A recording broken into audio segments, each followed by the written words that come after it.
Hello, Internet. On Friday, I watched Batman v Superman: Dawn of Justice, and while I think the movie was working with some interesting ideas, ultimately the experience of watching the film is akin to slowly eating a plate of cold garbage. But I realized that I may not be the target demographic here, so in the interest of fairness, I have invited filmmaker Zack Snyder into the studio with me to argue the merits of his most recent film. Zack, I really want to thank you for being here today. Have you seen all my movies? Yeah. No. I've seen a few of them, though. I saw 300. Did you like it? Yeah, that one I like. You know, it's really stylized, it's big, dumb fun, and I think as long as we leave it at that it doesn't... Did you see Dawn of the Dead? Yeah. Did you like it? Not really. I thought it was okay. I'm a bigger fan of the original. That one was boring. Right, well, we're not really here to talk about that. Did you see Watchmen? I did. Did you? And I was actually really surprised by it. I didn't realize it was possible to adapt a comic book in a way that is superficially exact but tonally imprecise, if that makes sense. It was almost like you had no emotional or mature understanding of the story at all. What do you mean? Well, story. I mean, like, it seemed like you didn't get the story, like why it was important, or interesting, or thought-provoking. I don't get it. It doesn't matter. Or, I guess, maybe it does matter. Let's talk about Batman v Superman. I actually wanted to start off with the character of Lois Lane, as played by Amy Adams. She's so pretty. Yes, she's a lovely woman, but she's also a very good actress, normally. What was your... No. How do I put this? Why is Lois Lane in this movie? She's Superman's girlfriend! Right. Obviously. But I mean, other than being Superman's girlfriend, why is she in this... She's a journalist. Okay, but that's a job. You know, apart from asking her editor for plane rides and helicopter rides, she doesn't really do any journalism. She finds the bullet! You're referring to the bullet that she gets from the opening scene when Superman saves her from the African warlord. Yeah, duh! That confused me, though. We hear about how this bullet is weird and the Pentagon can't identify it, but by the time Lois confronts Lex Luthor about that, we already know he's leading the Russian terrorist guys. That whole subplot could have been removed and it would have changed nothing. Absolutely nothing. I mean, Batman covers all the shady Lex Luthor stuff. I'm gonna be frank with you. I'm Zack! What's up? Okay, Zack. It seems to me that Lois Lane's only purpose in this movie is to need rescuing. No less than 3 times. The Superman saves her from terrorists, he saves her from falling off a building, and then he saves her from drowning. Being Superman's girlfriend is extremely hazardous. You don't get it? They're in love. But why, Zack? I don't believe it. I never believe that either of these people care about each other. And in Superman's case, I don't believe he cares about anything. They love and smooch your face. Do we know that because Clark Kent gets into the bathtub with his clothes on when Lois is taking a bath? Because we really need to retire that trope.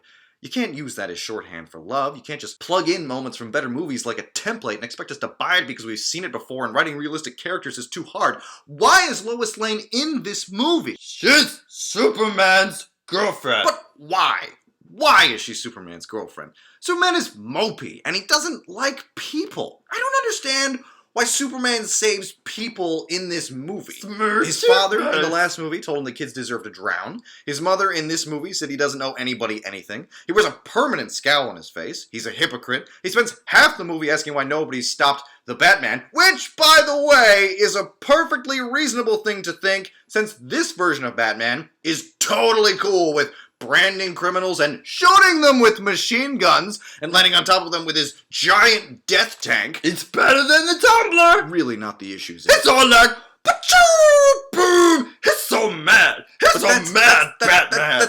Yes, Zack. He's mad. He's a very mad Batman, and I don't understand why we're following these characters. Why are you making these heroes so sad and mean and mad? It's super gritty. But why? Why does Superman need to be so gritty? Why does Batman need to kill Superman? Well, he wants to kill. He wants to stab him in the neck with a spear. I don't understand. It's real, bro. This is real superhero. No, but that's the thing, Zack. Superheroes aren't real. You can't really be Batman. You would die. You can't really be Superman. That's physically impossible. I mean, the laser eyes alone, not even mentioning the whole flying thing. Why would you make this so dreary, so relentlessly, exhaustively dreary. I mean, there's no color in this world. There's no smiling. There's no levity. There's no reality in this reality. It's cruel and ugly. You just can't deal with it, bro. I can't. You're right. I can't. I don't understand it. I don't understand what part of this is enjoyable. I didn't enjoy watching this movie. And I only saw it so that I could be plugged into the cultural zeitgeist. But you know what, Zach? If this is what the cultural zeitgeist wants, I don't think it's a good thing. This movie is the reason people are voting for Donald Trump.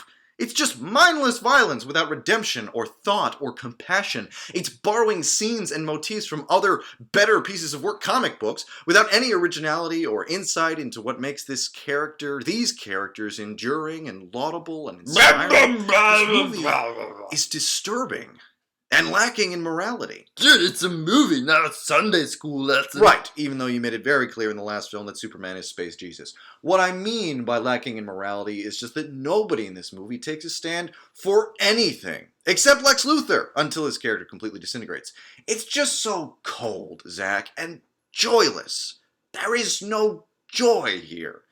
I mean, if we're gonna spend decades making movie after movie after movie about people who dress up in weird costumes and spandex, here's what it is. If you want to tell your cold and gritty and sad superhero story about cold and gritty and sad superheroes, that's fine. But don't misappropriate characters that have meant so much to so many people and turn them into these grotesque monstrosities that have nothing recognizably human about them. Why would you do that? For what purpose would you do that? Who does that benefit? Who enjoys that? And I'm not saying make a movie for children, but at least respect the fact that there are children out there, like myself, who want to root for somebody. Who do you root for in this movie? Do you root for the ambivalent Superman? Do you root for the bloodthirsty Batman? Do you root for the mysterious Wonder Woman whose motivations and personality and thoughts and goals and wishes and dreams are completely ineffable to the audience? Yeah, but guess what? What? Explosion! You exploded. This has been Movie Talk with director Zack Snyder. Go see Batman v Superman because you will. Why does Batman need to kill? Why does Batman need to kill Superman? He's been 20 years killing the criminals, and then no, he did.